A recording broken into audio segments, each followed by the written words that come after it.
water tower eventually.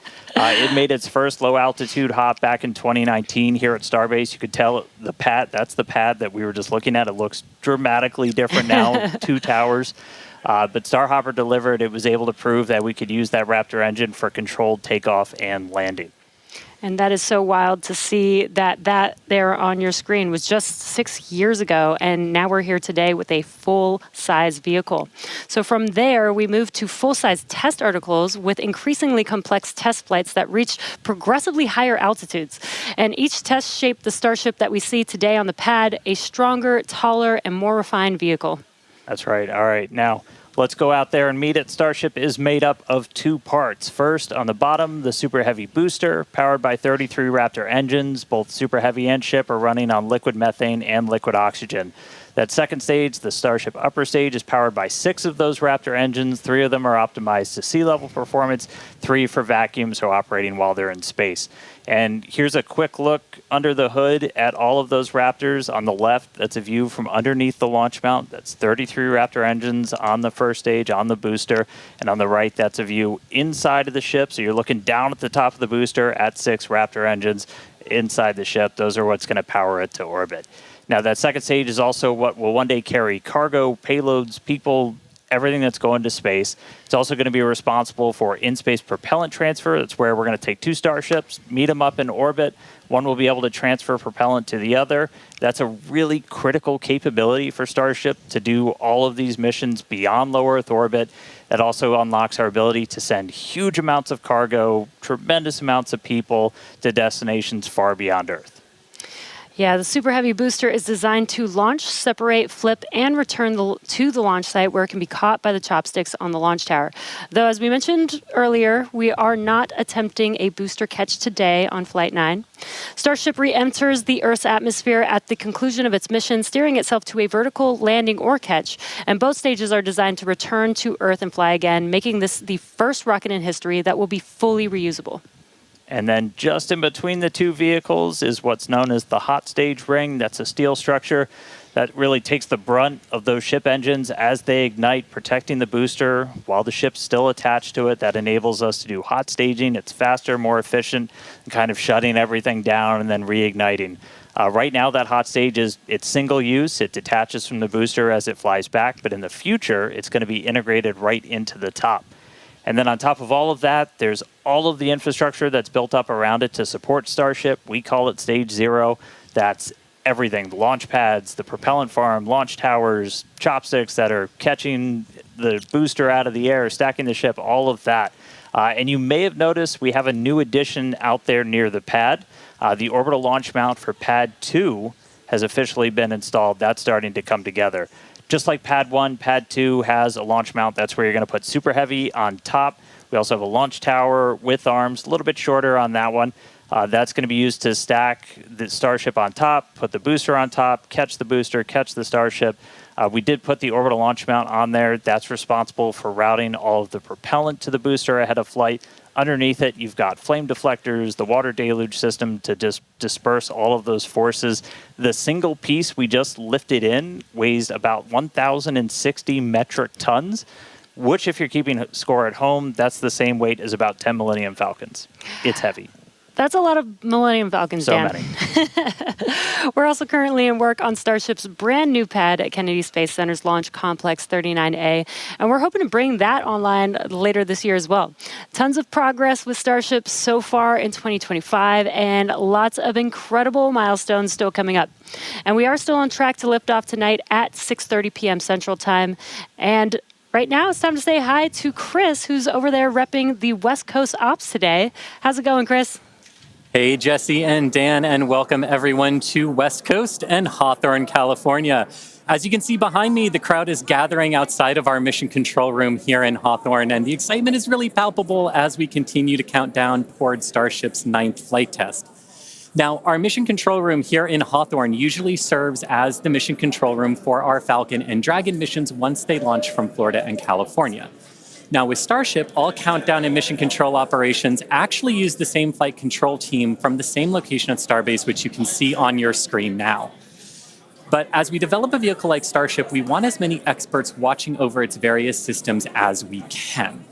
And that's what we use the mission control room here in Hawthorne for during Starship flight tests like today's. The folks in mission control, which you see now on your screen, are the responsible engineers for Starship's various systems. This includes things like booster systems, stage propellant, our ground stations, flight software, the loads, and the vehicle structures as well. And having this support gives the flight teams in Starbase immediate access to our engineers' knowledge, which is really, really important when we're making informed decisions very quickly in a test program like this.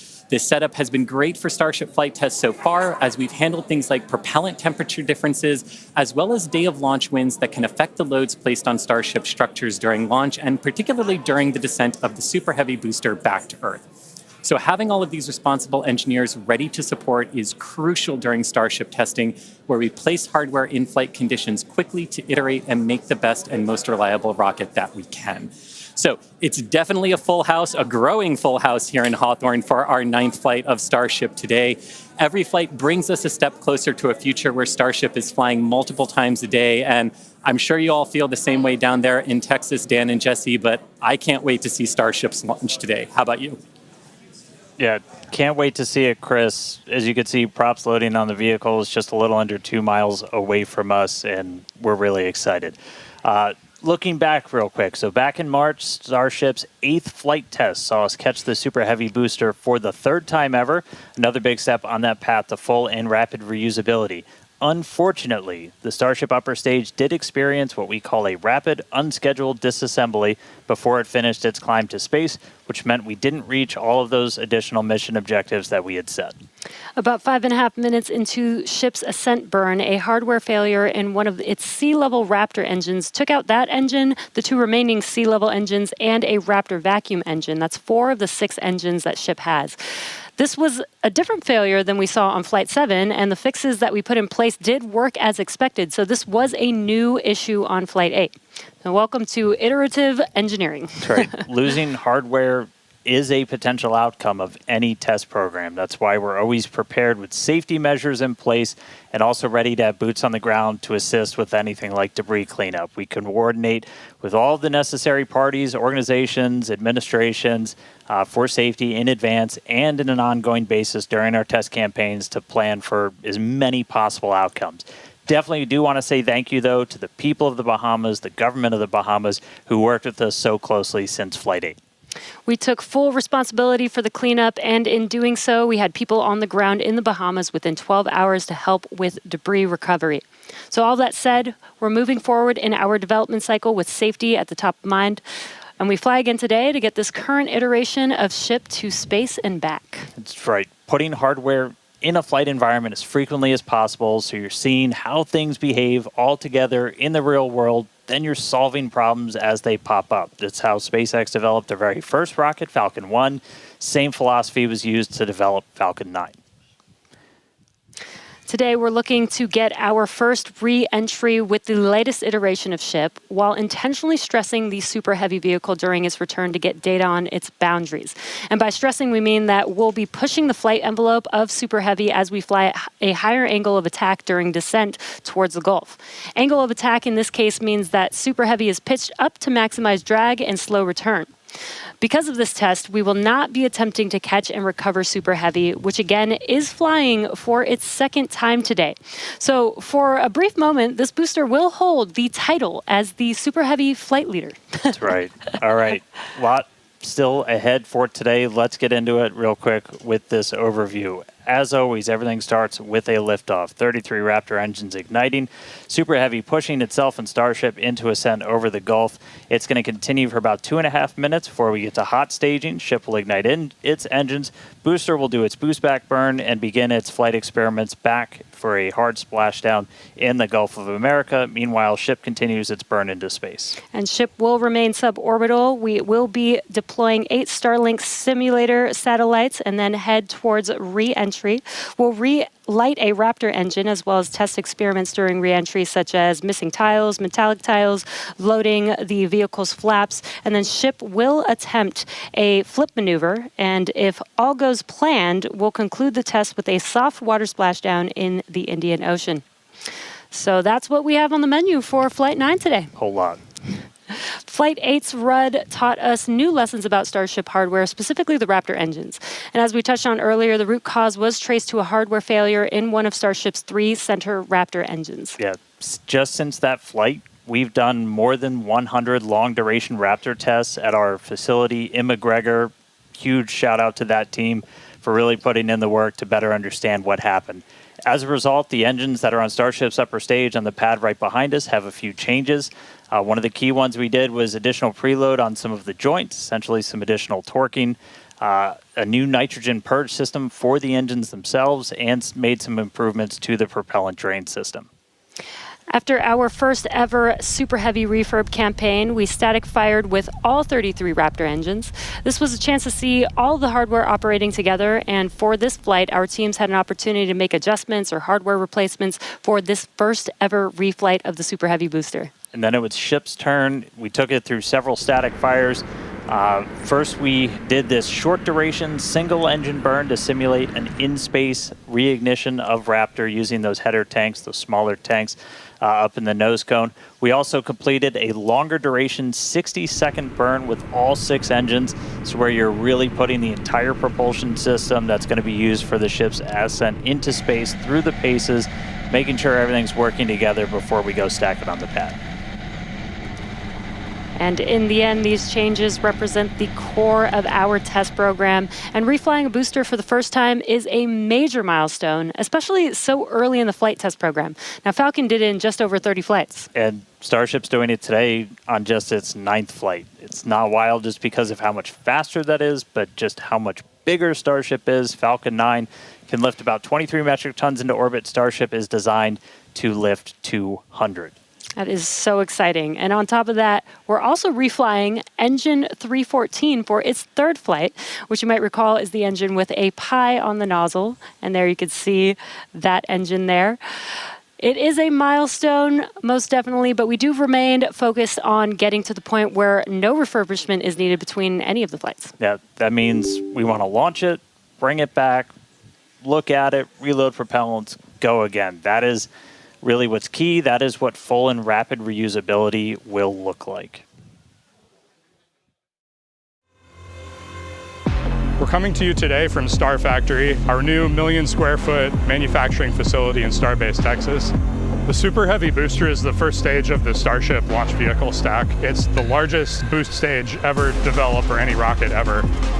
Having the largest rocket ever is a very cool engineering feat, but the thing that really makes a difference is the ability to rapidly reuse that rocket to launch many other missions. Reflying Booster 14 is an important first milestone in that we have proven that we can recover a vehicle, turn it around, and fly it a second time. But it's not a victory lap yet. From an operational perspective, an ideal state looks like a vehicle where very few things have to happen on it in order to take back off again. So we catch the vehicle, put it back onto the launch mount, put a new ship back on top with its payload, refuel, and take back off. And that same booster will come back to the launch mount, and we do the same thing all over again. Falcon is, reusing at a pretty high rate, and we get to go look at them and say, what did you learn? What is good? What is bad? And as we continue to build the Starship process. Zero-touch refurbishment really looks like a commercial airliner. The advantage we have on Booster relative to when we developed Falcon 9, for instance, is this was really designed from the outset for rapid reusability. We're using all of the flight test learnings from our version 1 and version 2 vehicles in our orbital flight test campaign to inform the design of our version 3 vehicle. The next generation vehicle will be the first time that we've really attempted to make rapidly reusable thermal protection on a rocket. In the next iteration, we'll be able to add in new innovative materials and regenerative cooling that will enable rapid zero-touch refurbishment. Rapid reusability, the ability to fly, turn the vehicle around, and refly again immediately is really the key goal of the Starship program. It is so cool to see our teams working together as Starship is learning from Falcon with reusability, and now we're seeing Starship do the same thing today. So all eyes on the rocket on the pad, getting ready to launch in just about 17 minutes from now. That's right. Looking at our levels real quick, we're a little bit more than halfway full on fuel and LOX on the booster, over 80% full on the ship. Still have to fill those header tanks. but everything looking good. We're not tracking any issues on the range. As a reminder, we watch sea states, air, and land around the launch site here and also over in the Indian Ocean where we're going to be doing our reentry. Not tracking any blockers to launch at the moment. Weather is gorgeous, has not been a concern all day for launch. We've been moving through all of our pre-flight checkouts pretty smoothly so far this morning, getting the ship and the booster ready for prop load, making sure guidance, navigation, and control are aligned. Everything's ready to go. You can see with the frost coming off, we're getting pretty full. We started loading all of the propellants on board both ships about 45 minutes or so before launch. They kind of stagger where we start with ship and then move into booster. We're going to continue loading these propellants on board until just about 3 minutes before liftoff. We'll close out on the ship first and then on the booster. But bottom line, everything's looking great. Not tracking any vehicle issues, range issues, weather issues. We're looking really good right now for a launch at the top of our window right at 6:30 p.m. Central. Yeah, seeing the propellant loading is making this getting more and more exciting. Today is going to be a wild ride for Super Heavy. We're putting the booster through several tests to expand the envelope on its capabilities and get flight data to make its return and catch more reliable. Now, another unique change in today's flight will be the addition of the first ever directional flip of the booster. That's right. If you followed previous flights and you kind of wonder to yourself, why does the direction of the booster flip seem random? Surprise, it's because it was. We've got a couple of views from previous flights where you'll see the booster kind of go in different directions, and it was really small differences in the thrust of those ship engines. As they started up, they would nudge the booster in an initial direction, and so the booster would essentially sense that and then lean into it, and it'll react, the engines will gimbal, and then it'll continue the flip. That was the easiest option technically, but you do take some performance hits since you're essentially setting aside propellant to accommodate every single direction for a flip. Exactly, but if we know which direction we're flipping, then we know how much propellant we will need and can instead use more of the propellant to burn longer during ascent, adding more velocity to ship and increasing how much payload it can ultimately deliver to space. Yeah, so today I got my trusty Super Heavy here. We're going to intentionally try to flip straight up. So as you're separating from the ship, we want to get to here as you're doing that boost back burn. The fastest way is to just flip straight up and go into it. That's roughly what we did on Flight 5. It's the most direct way to get into that orientation for the boost back burn. What you don't want to do is when you flip all the way down like that, we did that on Flight 7, it takes you in a big loop, uses the most amount of prop, not efficient. We're at the point where we want to start kind of tuning it in and getting some extra performance out of the booster. Yeah, exactly. That's called optimization. That's right. To accomplish this, we made some changes to the hot stage adapter, welding reinforced panels over the vents in the direction that we want the booster to go. So when the ship engines ignite, the thrust will push against the blocked vents, which means that the nudge will be in the direction that we planned for. And then when we go to the next generation of ship and booster, we plan to control the flip direction by fine-tuning the engine startup sequence on the ship.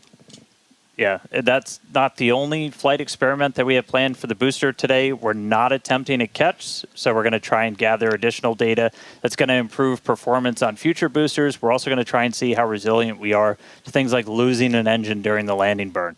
By sending the booster out to sea, we're able to do these higher risk tests without risking the launch pad. As you might have heard earlier, we're going to be doing what's called a higher angle of attack. Basically, instead of coming straight down, we're going to tilt up a little bit. That gets you more drag on the booster. You're able to use just aerodynamic forces to slow you down.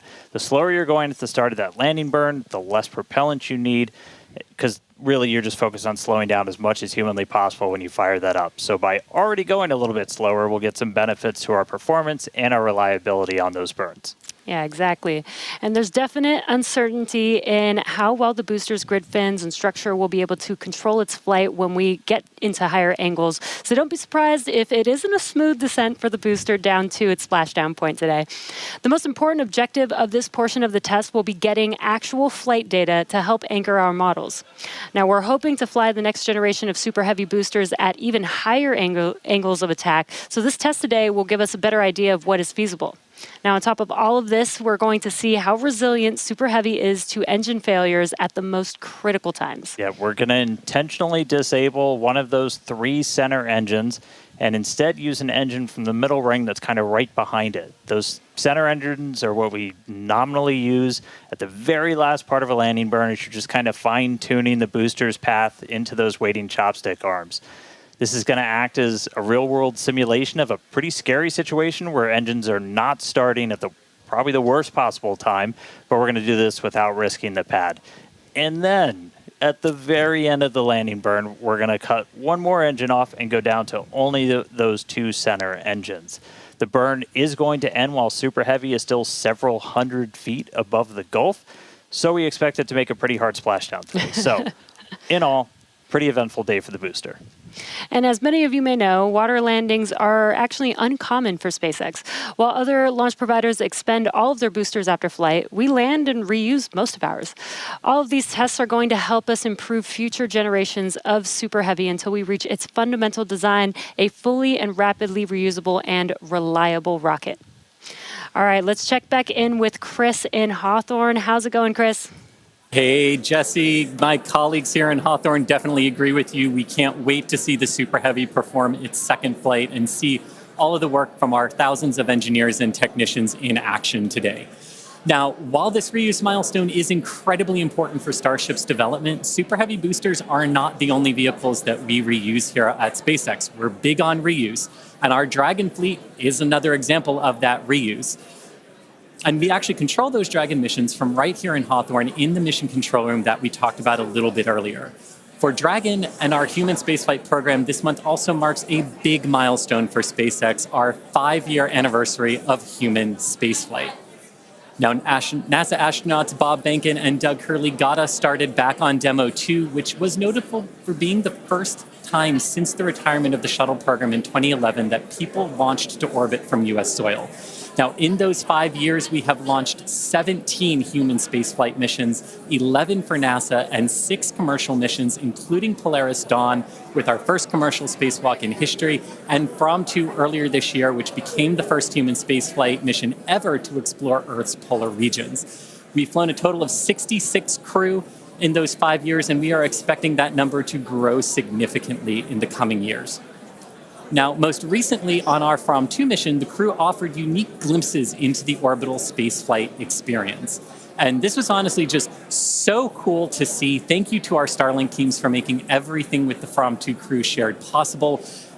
This honestly made me feel like I was right there with them in Dragon. They were living, they were working, they were relaxing, they were doing their experiments while also having fun. Basically, just being people and inviting us along for the ride. And that was really meaningful. Being invited up there really showed how these are just the early days on the road to making life multiplanetary. And the vehicle that's going to make all of that happen is Starship. And Dan and Jesse, I don't know about you, but that is definitely a future I have wanted since I was a little kid, and I cannot wait to see us make it a reality. Yeah, right there with you, Chris. It's the fact that we're getting close to that being reality, that the vehicle that's going to go is sitting on the pad right there. Like, that's endlessly exciting. All of that's going to include sending humans, all of the infrastructure for a permanent presence on Mars. And we're looking ahead to sending the very first Starships to Mars as early as next year. Yeah, this will help prove that we can actually get to Mars with a focus on learning as much as possible while demonstrating what will be needed for Mars transit and landing. But before we can make life multiplanetary, we have to build the Starships that will make this all possible. That's right. And that's happening right here, Starbase, Texas, the gateway to Mars. This is where we're soon going to be launching up to 25 Starship launches per year from here at Starbase. And the place is changing every single day. We've grown quite a bit just in the last couple of years. There's a couple hundred employees, their families living amongst actual rockets. We're in the process of expanding production and integration. We've got a target of 1,000 Starships a year we're going to try to hit.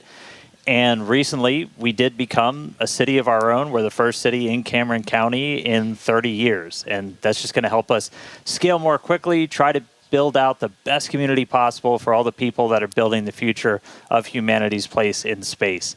Starbase, pretty easily one of the most inspiring, exciting, unique places to live and work on the planet. As usual, shameless plug, we're always hiring. Come help us build the gateway to Mars. Visit spacex.com/careers. You can see all of our openings. And this is my first time in Starbase. And Dan, the Star Factory is a manufacturing engineer's dream. To be able to build a factory like this at such a large scale with such a large scale vehicle is so wild to me. And though I'm just visiting, Chris is hanging out right where I call home base. So let's check back in with Chris in Hawthorne. Thanks, Jesse. Yeah, everything here in Hawthorne is looking good. The crowd is gathered, really excited to watch the hard work of all of their colleagues come to fruition here for Starship on its 9th flight test. Not tracking any issues. We are excited to watch Starship do its thing today, make it halfway around the world, and test a lot of those critical in-space maneuvers and operations that will be vital for the program's continued operation. So Dan and Jesse, we can't wait for liftoff. Let's have a good flight today. Thanks, Chris. Now, if you're just now joining us, where have you been? But we're glad that you're joining us now. We are at T-minus just under 6 minutes until liftoff of the 9th Starship test flight. So far, the range is looking good. All the airspace and trajectory area that we are going to be launching through is looking good for our test flight today. Weather has been great. It was a little rainy and windy this morning, but it cleared up. It looks beautiful here in Starbase, and propellant loading continues on both stages. All right, yeah, it is continuing. We're a little over 90% full on our booster. We are pretty much full in the main tanks on ship, filling up those header tanks. We're going to continue loading prop for about 2 more minutes. Once we're done with that, you've got just under 11 million pounds of liquid propellant spread across those 2 stages. After we get through all of that prop load, our stage 0 will get ready. The ground systems will go through pushbacks, clearing all of those fluid feed lines back to the propellant farm, getting ready for launch. We did just see they did a flap wiggle check, so the final flap check on the ship. We're doing final alignments of the guidance, navigation, and control system, our thrust vector control, essentially our steering, checkouts of the flight safety system. So everything progressing right now. If we do need to hold, that can come at T-minus 40 seconds. That's a point built into the countdown where we can pause to wait for any final checkouts, pressurizations, anything that we need to complete. We can hold there. We will only hold there if we're tracking an issue. We're not currently tracking anything that will hold us at T-minus 40 seconds. But if you've seen a Starship launch before, they can happen, we can push through them, and then launch that day still. Exactly. But when we do pass through T-minus 40 seconds, a number of events will occur in rapid succession. The ground spin and ignition systems come up to flight pressure, ship goes to internal power, and then after that, the quick disconnect or QD, arm lockout is removed in preparation for retraction just shortly after T-minus 0. And once we pass T-minus 40 seconds, we do still have the ability to recycle the count under certain conditions back to T-minus 40 seconds, and then hold there to assess what happened and see if we can proceed again back down to T0. Yeah. There are a couple of things, kind of gates in that timeline that if we pass through that and we hit a hold, we'd have to scrub for the day. One pretty visual one will be if the water starts flowing for that deflector system that's underneath the launch mount. That happens right at around T-minus 10 seconds. For flowing water, we can't turn it off after it starts, and if we hit a hold, we're scrubbed for the day. We would need to refill those water tanks. We would also, at that point, need to refill all of the propellant tanks, as 11 million pounds of propellant is a whole lot. We can typically do that in about 24 hours, so we can always turn around to try again tomorrow. But we are coming up on 3 minutes away from liftoff. We should be hearing that we're closed out of prop load on the ship at this point. Booster coming up shortly.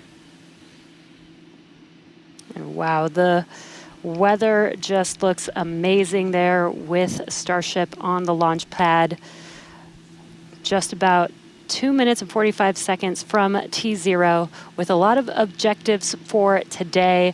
The booster, the Super Heavy booster flying today, will be flying for its 2nd time. Last flight was on Flight 7 and just turned around in 2 flights, which is pretty incredible. I'm super excited to see that booster fly again. All right, we did just hear we are going to hold at T-minus 40 seconds. So we'll pass along some more information once we hear that reason. But again, that's that's not the end of the day. We can hold at T-minus 40 seconds for quite a few minutes. We eventually have to start looking at our temperature of all of our propellant on board. That's usually what drives us to, if we've held too long, we have to stand down for the day. So we are expecting a hold at T-minus 40 seconds. Sounds like we're going to be doing some additional checkouts on the booster Raptor while we're at that T-minus 40 second mark. So we will expect to see the clock pause at T-minus 40. And then again, we've got a couple of minutes. They can work through the issues. If we're able to clear them, we can still launch today. If it's something that we can't, we can always stand down, turn around, recycle, fly again tomorrow.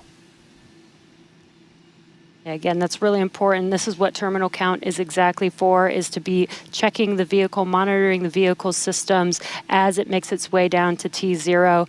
And again, this gives us the ability to catch anything and be able to hold, as Dan has been saying, and recycle if we need to, or pause so that we can work through those issues and see if it's something that we need to stand down for. And as Dan mentioned, we will be holding at T-minus 40 seconds, so in about 20 seconds from now. Yeah, so we'll hold there, and they'll work through these final checkouts on, sounds like just one of those Raptors on the first stage on Super Heavy, which, as you said, we're reflying it for the first time. 29 of those 33 engines have already been used in a launch, one of which has already launched twice, and will go for and its is getting ready for its third time. Right. And you just heard our flight director for the day, Joe Sliker. He just shared that we are going to hold at this T-minus 40 second mark. Keep an eye on one of those Raptor engines on booster.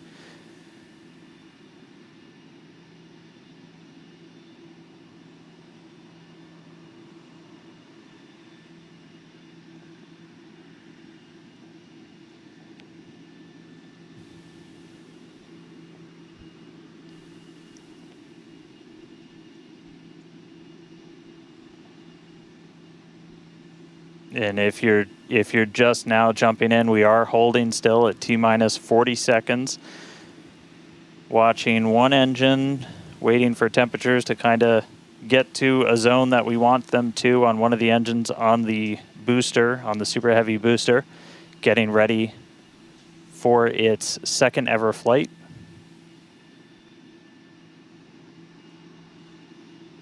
So we'll just continue to hold. Again, we can hang out here for several minutes. We held for a while on the first attempt last time, and then cleared it, and then we triggered a different issue on the ground side. But again, this is exactly what it's for. This gives us the best chances at success. And the clock is rolling. There we go. All right. T-minus 30. Let's listen in. Watch that first flight proven Super Heavy. Get ready to take off from Starbase.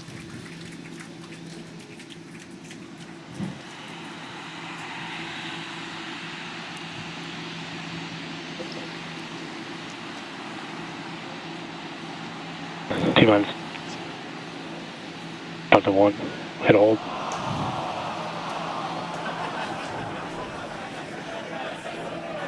We did have a hold. And looks like the clock jumped back to T-minus 40 seconds.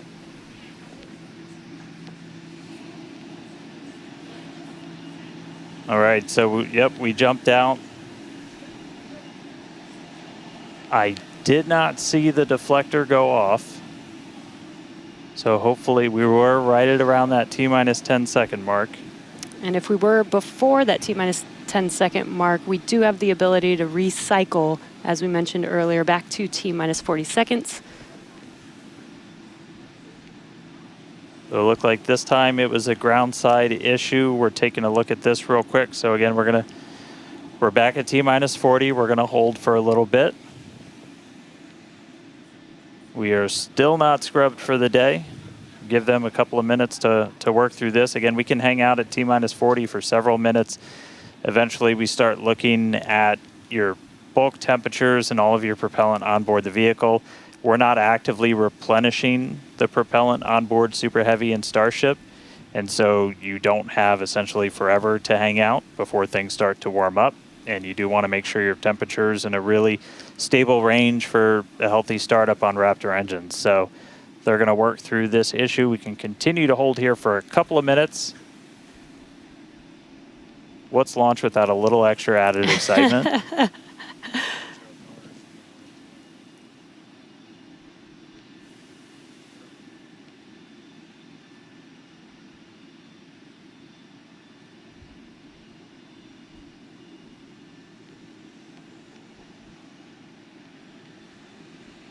All right, so cumulatively, we've held for a little over 3 minutes between the two holds.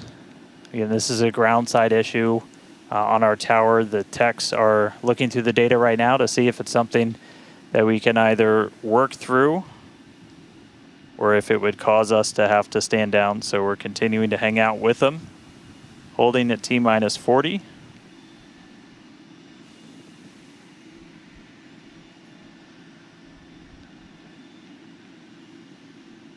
And if you're just joining us, we did initially hold at T-minus 40 seconds. We continued the count, but recycled before we got to T-minus 10 seconds. And so we're back at a hold at T-minus 40 seconds, waiting for more information. The team is checking out to see if we can continue today.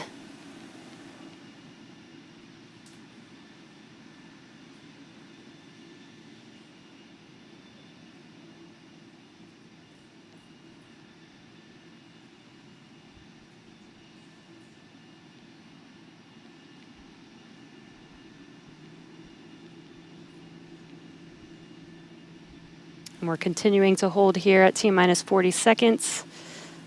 We've been holding for just about 5 minutes now as the teams evaluate if we can continue to T0 for Flight 9.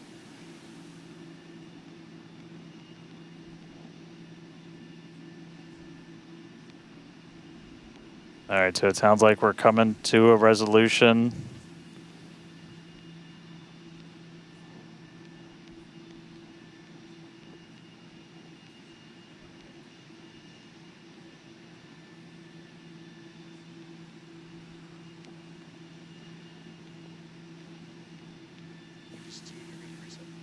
All right, so we are getting to a resolution. We're going to reset everything.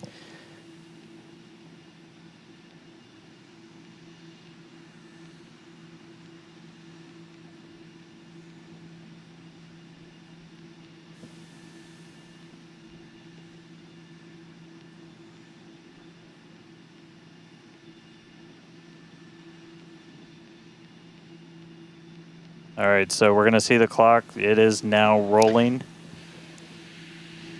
Here we go. We saw an issue with that quick disconnect to the ship.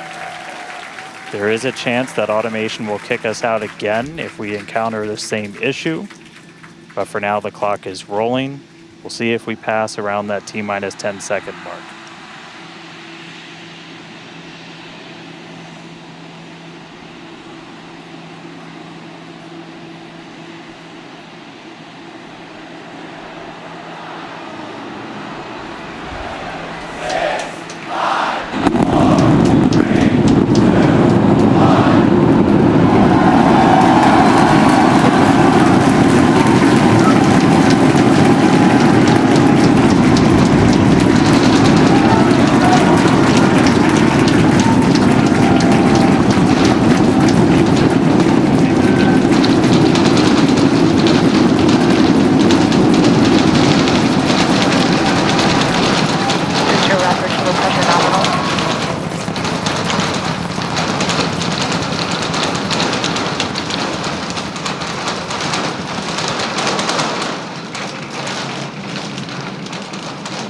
T plus 40 seconds, it's one hell of a sight from here. We see it arcing right over top of us. We see 33 out of 33 Raptor engines lit on Super Heavy as it starts to ascend skyward.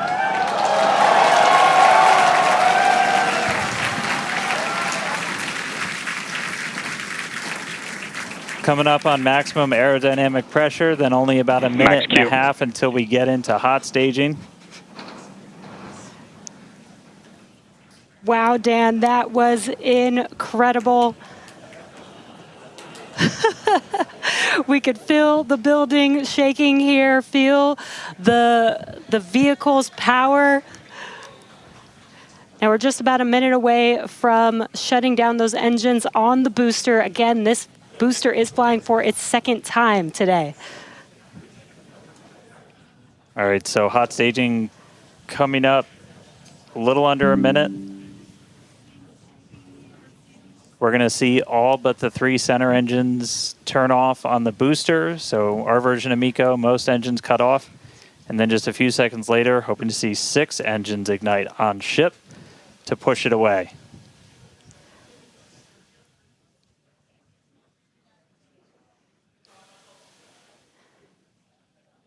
All right, hot staging, about 30 seconds.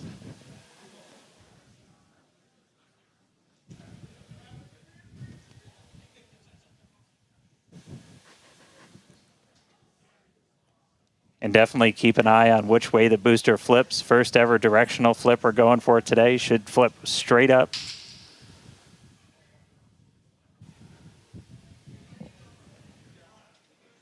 See those engines powering down? Booster engine cutoff.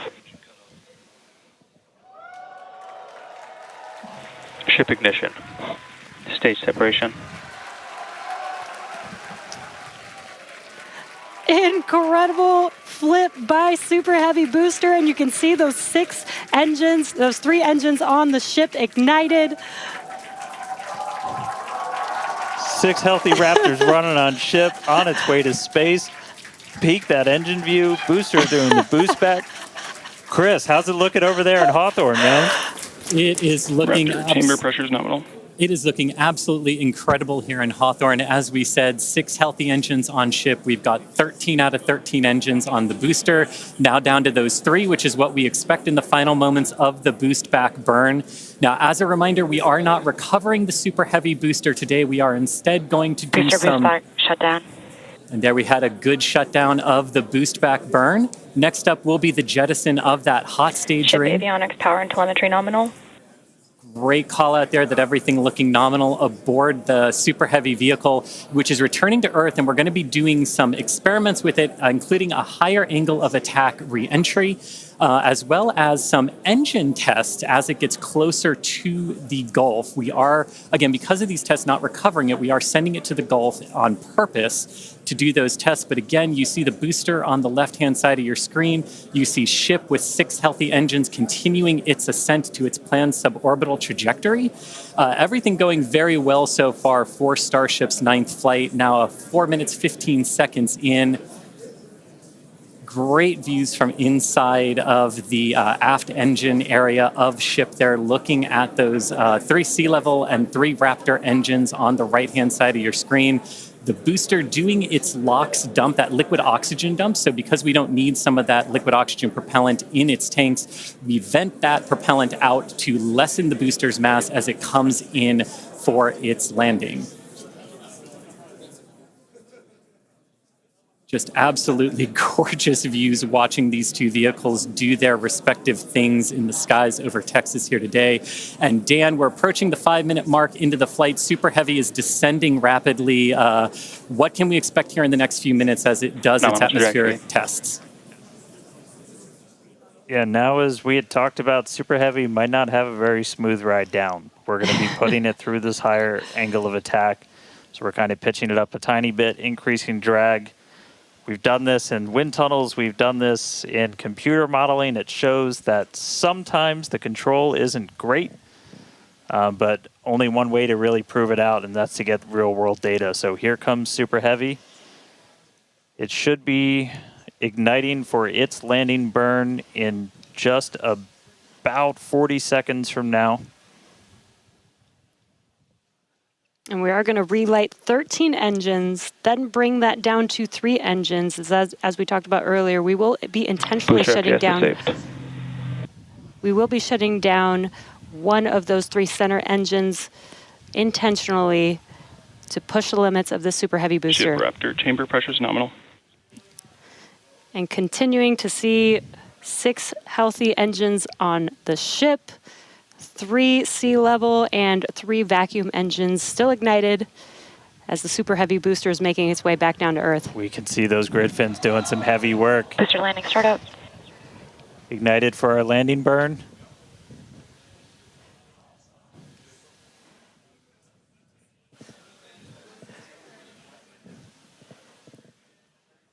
It may have ended with that landing burn. Does look like we lost telemetry from the booster once we started into that landing burn. Did you hear confirmation that the booster did demise? So the booster's flight ending before it was able to get through landing burn, but again, we are not bringing that back. We're expecting it to make a hard splashdown in the Gulf. We were getting live data back the entire time through that high angle of attack flight, so that was something that was really vital for us to get during this reuse. First free flight of booster in the books. All right, ship has about 2 minutes left. In about 2 minutes, we expect all 6 Raptor engines to shut down. That will be SECO, basically second engine or second stage engine shut off. And these are some incredible views, Dan, from the aft end of the ship, watching as the engines stay ignited with the Earth in the background. As always, the Starship avionics team, the techs. I think we just heard the booster. But all right, we got about a minute left into this burn. All eyes definitely on ship as we get through the final stages into its ascent. We're expecting it to start to cut those engines off in about 45 seconds.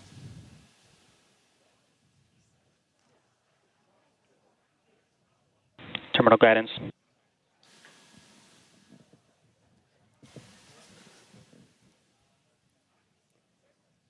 All right, just about 30 seconds to go. We're in terminal guidance in the final stages of this ascent burn. We did see shutdown of the Raptor engines. We do stagger these, so we do the Raptors first. Those 3 have shut down successfully. Sea level's still running. Ship engine cut off.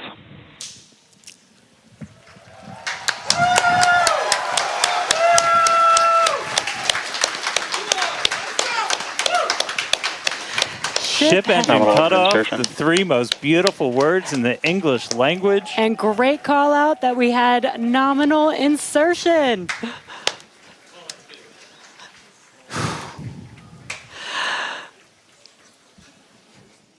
An incredible flight test so far today. We reflew a super heavy booster for the very first time in 9 test flights. Ship is in its orbital trajectory. Again, it's going to remain suborbital for its mission today. But it ignited It ignited all 6 of its engines and made it all the way through SECO just now.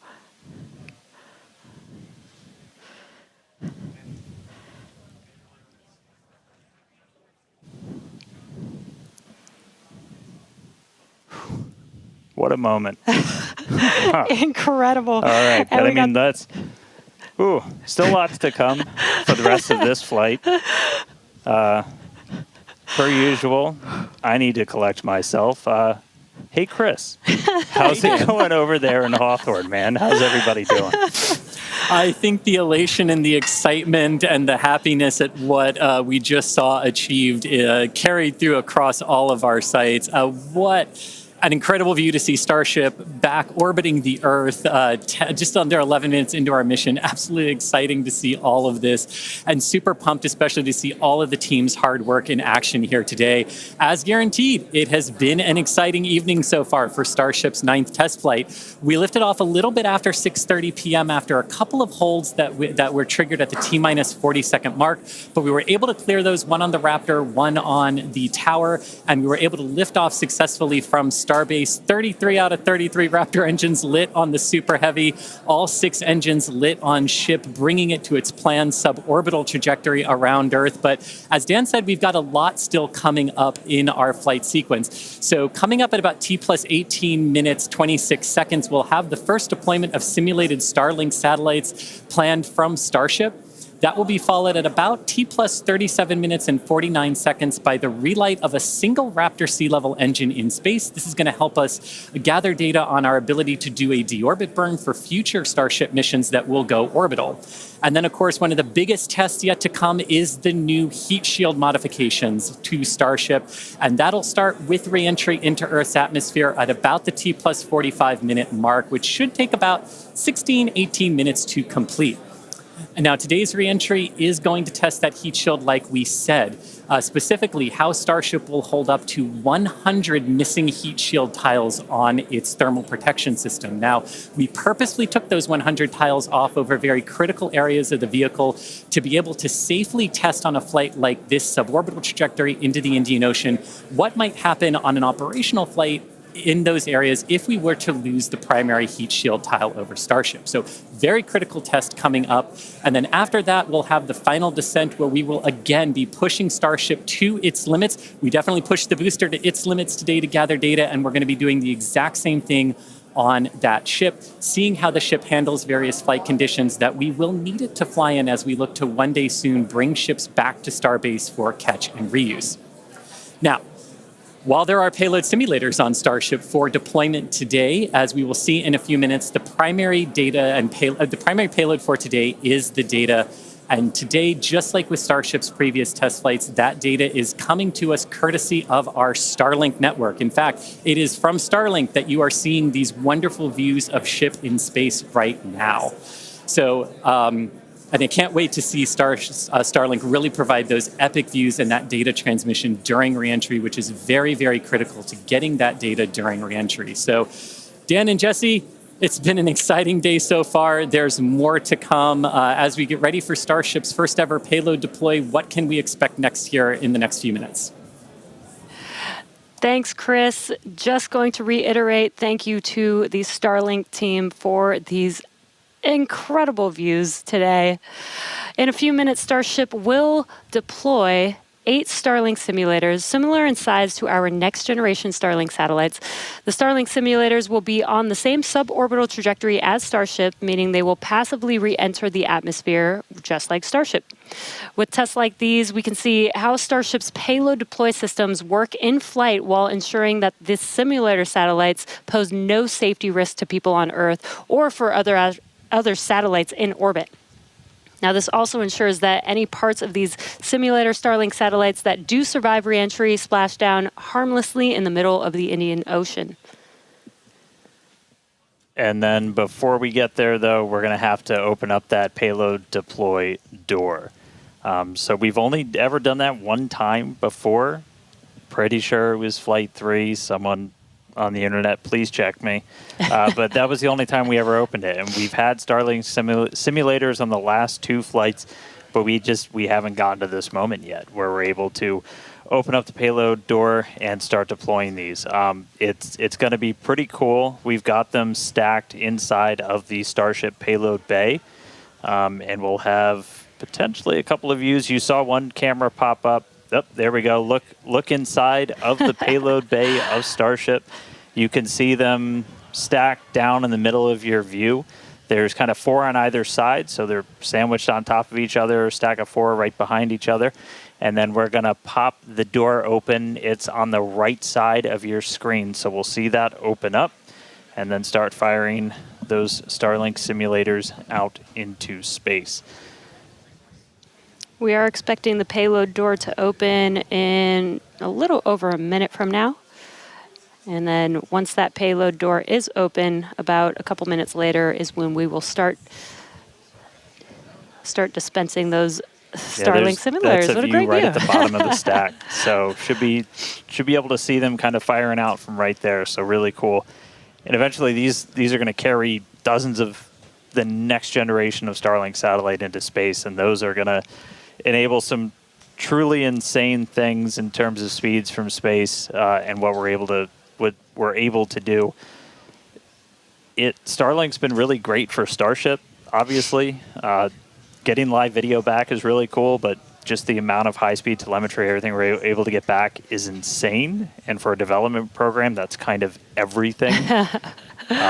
We're in excess of 130 or 160. My numbers are fuzzy right now, just like my brain is. But well in excess of 100 megabits per second of downlink. And a lot of that gets eaten up by video. We've got dozens of cameras across Starship. We added several more. For this flight, you saw a couple of those as we have essentially 360 degrees. Oop. Open the pod bay door, Hal.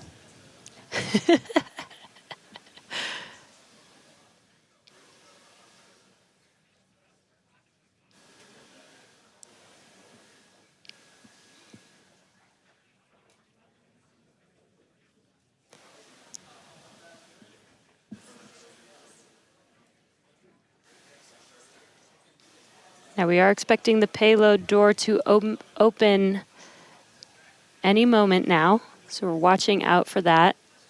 Again, you're looking at the inside of Starship as it's suborbital.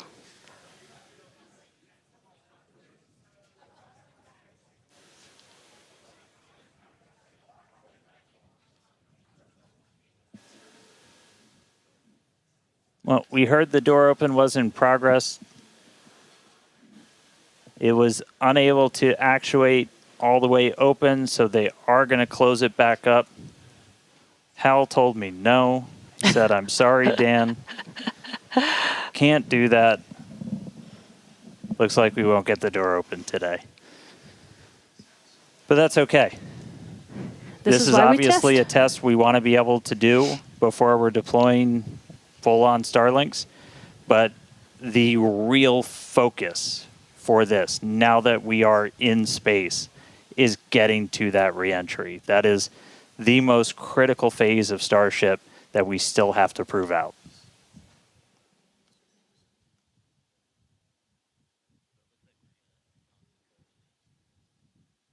All right, well, so it does look like we're not going to be able to deploy Starlinks today, but we should have pretty frequent views from Starship. They might cut in and out every once in a while, but should be pretty regular. We are in darkness right now, so might be a lot of black, but the cool part is when we get to reentry, it's going to be daytime. Yes, and we did that on purpose so that we can get some live daytime views as ship is returning back to Earth. All right, so we are going to take a break. Enjoy these views as we get them. Enjoy the tunes. We'll be back in a couple of minutes when we get ready to relight one of those Raptor engines on orbit. See you soon.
All right, if you're just tuning in, we are about 30 minutes into today's flight test, and the ship is on its suborbital trajectory. As you can see in some of the views and from some of the telemetry, we are in a little bit of a spin. We did spring a leak in some of the fuel tank systems inside of Starship, which a lot of those are used for your attitude control. And so at this point, we've essentially lost our attitude control with Starship. We are still on a path toward reentry. We are suborbital, so no matter what, we are going to enter. However, this lowers the chances for it to be a controlled reentry. So if you think back to Flight 3, when we had something similar happen, just the end symptom of a loss of attitude control, we were in a roll by the time we hit reentry. So we are going to re-enter. We should hopefully still have views.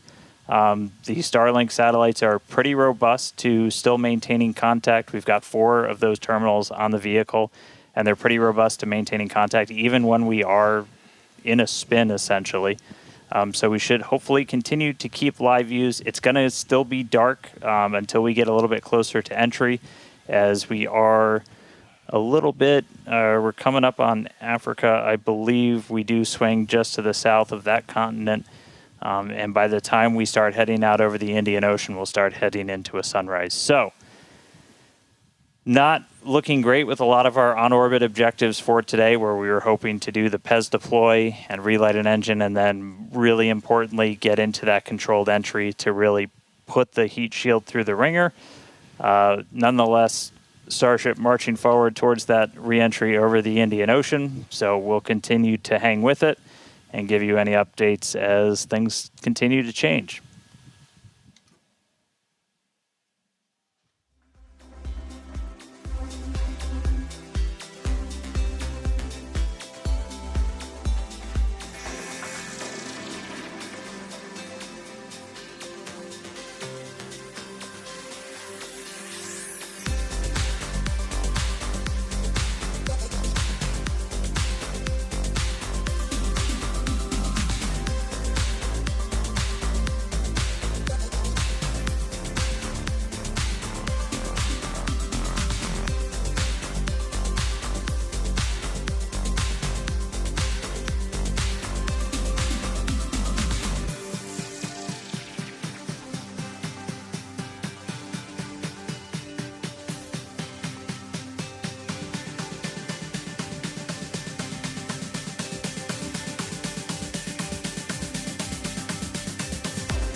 All right, so 36 minutes, 15 seconds into today's flight tests. You're seeing some flat movement here on the ship.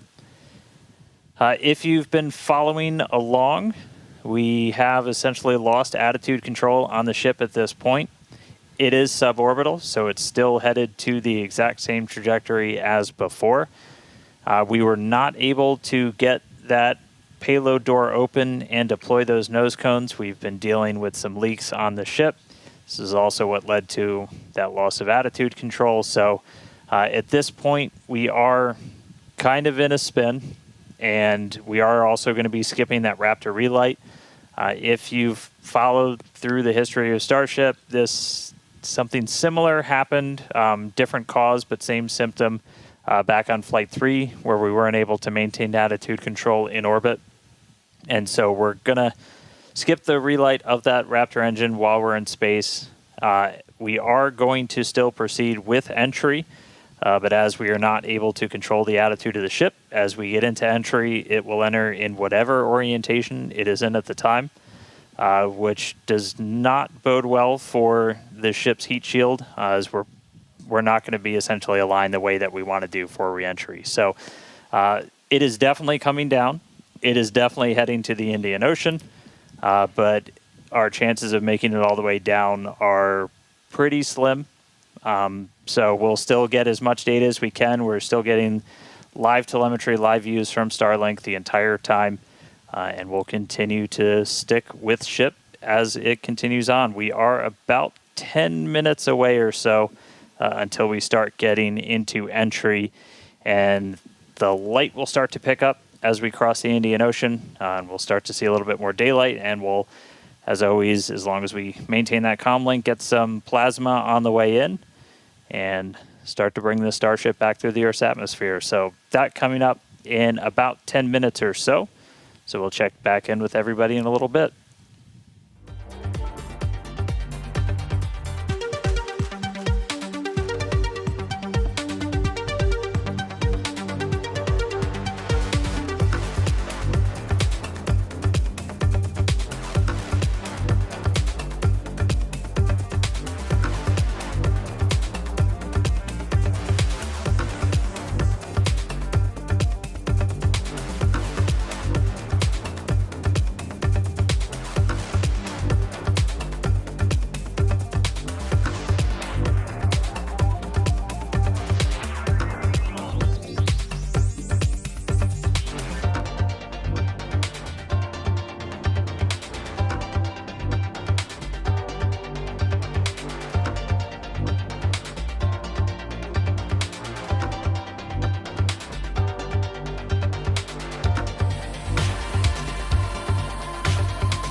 All right, so we are 42 minutes and change into today's flight test. You're seeing the light show start as Starship is getting closer to its reentry. If you're just tuning in, we were able to successfully make it to orbit, run into a couple of issues as we've coasted to our entry point over the Indian Ocean. At this point, we had lost attitude control of the ship and entered into a spin. The team made the call to do what's called passivate the vehicle, so we're essentially venting all of the remaining propellant overboard, and it's going to make an uncontrolled reentry.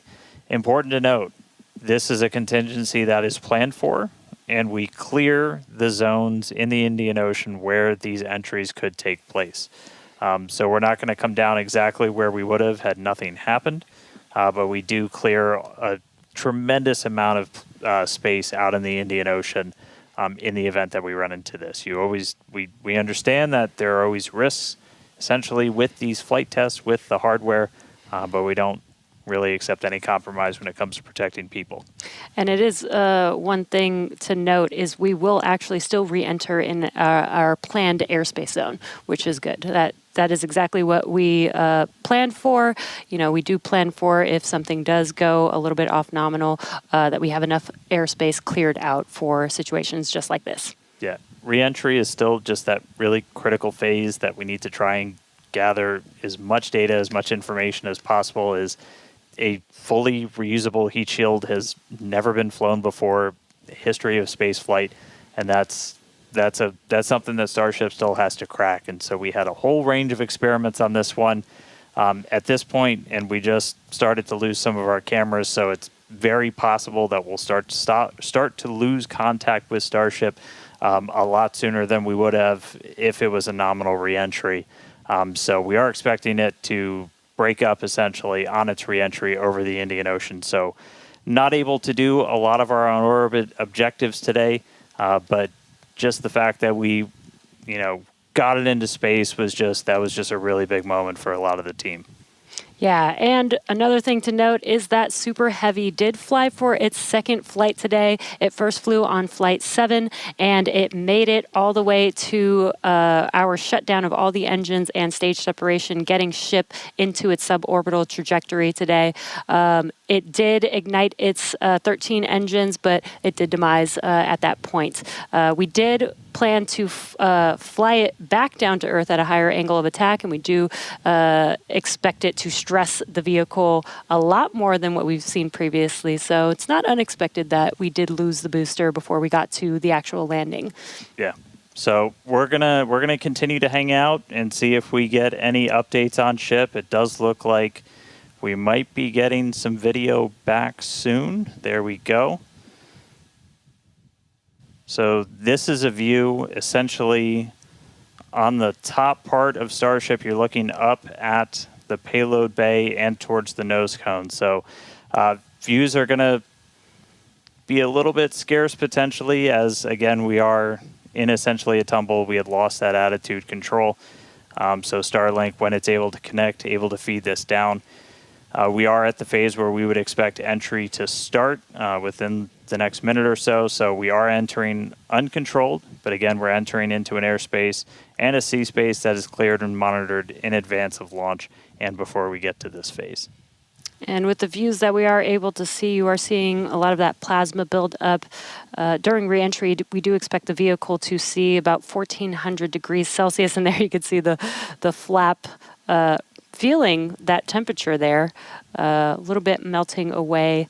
But as we expected with the spinning of the vehicle, we are no longer controlling the attitude of the vehicle. So this is now, at this point in the test flight, it is expected to see it begin to demise a little bit on its way back down to Earth. Yeah, and so we'll stick with it for as long as we're kind of getting any reach back from the ship as it starts to make this reentry. But yeah, so it's re-entering actively right now. And again, we did do what's called passivation. So you essentially vent all of your excess propellant overboard before you hit the atmosphere.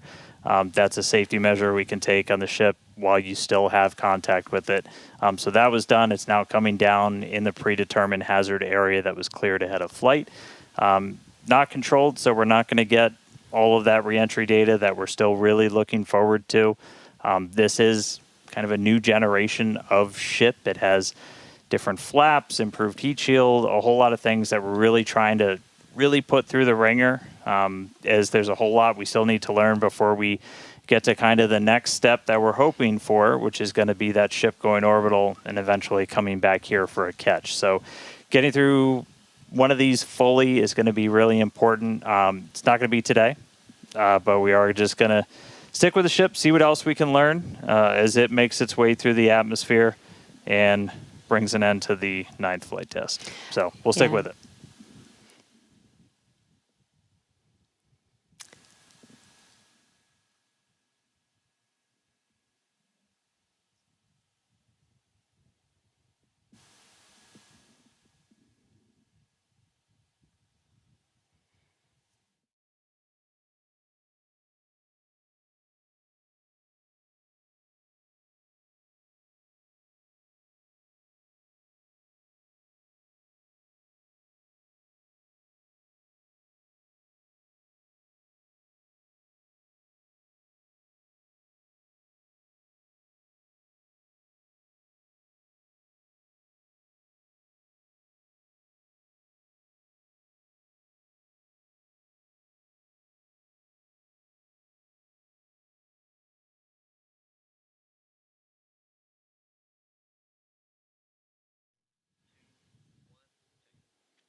If you're just now joining us, we did have an on-time liftoff from Starbase Texas at 6:30 p.m. Central Time of the Flight 9 vehicle. We did have some incredibly stressing objectives today. The Super Heavy booster flew for its second flight. It first flew on Flight 9 and made its way to take ship all the way up to stage separation, doing its second flight ever, which is pretty incredible. We did lose the booster on the way back down, as we did fly it back down at a higher angle of attack. So as expected, we did have it demise on the way back down. Yeah, we were able to get all the way to that landing burn, though. So we made it through that higher angle of attack. So a lot of great data that's going to help us improve those future booster flights. Yeah, we did do the directional flip, and it worked. Yep. It was actually Flipped a great right view direction that we saw. And then ship continued, 6 healthy Raptor engines in the beginning of its flight, making it all the way to SECO and coasting for quite a while. We made it to the expected time that we would open up the payload door. Unfortunately, the door did not open as we expected it to, so we did not deploy the 8 Starlink satellites. Yeah, we ran into a couple of issues once ship got there, but I can tell you it was a pretty crazy moment for a lot of the people that were standing here for ship to make it there. It's been a couple of flights, but it was really exciting to see. Ran into some issues on orbit. We weren't able to deploy the Starlinks. We eventually lost attitude control, dealing with some propellant links inside of the ship. And we did lose attitude control. And just to confirm, we did lose contact with the ship officially a couple of minutes ago. So that brings an end to the 9th flight test. So still a lot of work to do, but really big moment. Chris, how's everybody doing over there in Hawthorne? What's the vibes, man? Yeah, you know, I mean, it's a test program, and that's what we're here to do. We're here to learn, and that was definitely the vibe and the atmosphere here at Hawthorne. Would have been great to see ship get all the way through its objectives today, but with all of that data that came down through the Starlink system, we're definitely going to learn, and we're definitely going to fix that and push forward.